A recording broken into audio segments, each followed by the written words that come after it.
ఎవరో ఒక వ్యక్తి ఇద్దరు మోటార్ సైకిల్ మీద నిన్న విజయవాడకి మా ఇంటికి వచ్చారట. ఆ ఫోటో కూడా వీడియోలో రికార్డ్ అయింది.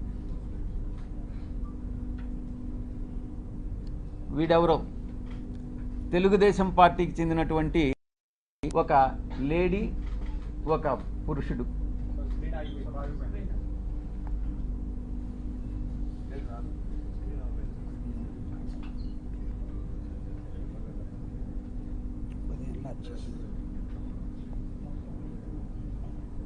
వీళ్ళు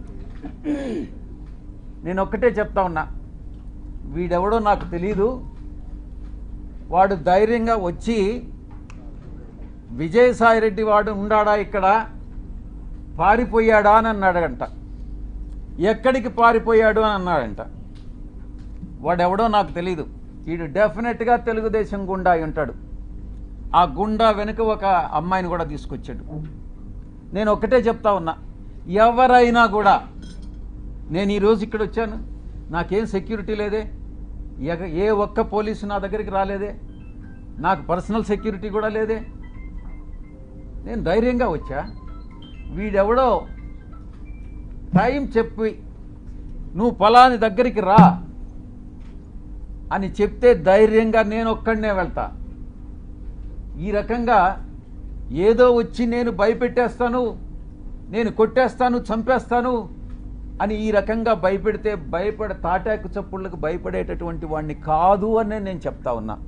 పత్రికాముఖంగా చెప్తా ఉన్నా, వీడికే చెప్తా ఉన్నా.